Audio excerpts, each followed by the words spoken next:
Assalamu alaikum students, welcome to today's teaching lesson preparation class. So previous lectures में हम discuss कर चुके हैं what is educational psychology.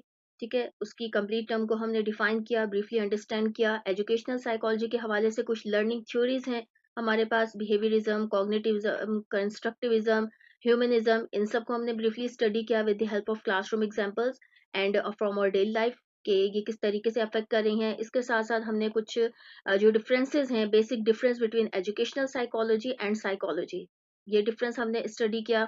And afterwards we have is discussed about the individual differences.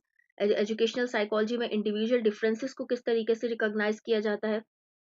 और अब हम discuss करने वाले हैं आज एक important topic, educational psychology, specifically learning and motivation in the context of home, school and community. ये तीन फैक्टर्स हैं, ठीक है, जिनके साथ रिलेट करके हम एजुकेशनल साइकोलॉजी को स्टडी करने वाले हैं कि ये लर्निंग और मोटिवेशन में किस तरह से हेल्प आउट करती है. ठीक है, तो एग्जाम पॉइंट ऑफ व्यू से भी इम्पोर्टेंट है ये टॉपिक आपका. अच्छा, सबसे पहले हमें ये अंडरस्टैंड करना ज़रूरी है कि जो एजुकेशनल साइकोलॉजी है, ठीक है, वो करती क्या है. बेसिकली स्टडी करती है कि लोग कैसे सीखते हैं, ठीक है, और उनको सीखने के लिए ये क्या चीज़ मोटिवेट करती है.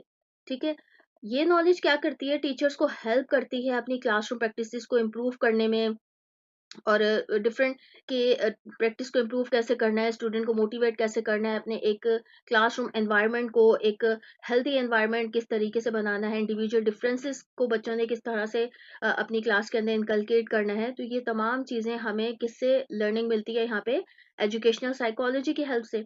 ठीक है, ये क्या हेल्प करती है कि लोग किस तरह से सीखते हैं और उन्हें मोटिवेट क्या चीज़ कर रही है, और इसके साथ साथ साइकोलॉजी अप्लाई होती है टीचिंग और लर्निंग में. एंड द थर्ड वन, इसका जो फोकस है हम यहाँ पे करने वाले हैं वो होम, स्कूल एंड कम्युनिटी के ऊपर कर रहे हैं, जिसके थ्रू मोटिवेशन शेप अप हो रही है. ठीक है जी, यहाँ पे आपका बेसिक से एक CRQ बन सकता है, define educational psychology and how does it help improving teaching and learning practices in school. ठीक है, सो लेट्स स्टार्ट. सबसे पहले लर्निंग एंड मोटिवेशन को हम डिफाइन करेंगे. एजुकेशनल साइकोलॉजी को मैं बहुत ज़्यादा ब्रीफ में नहीं जा रही कि हमारा जो लेक्चर 1 है उसमें आपको मैं डीपली इसकी एक एनालिसिस हम कर चुके हैं.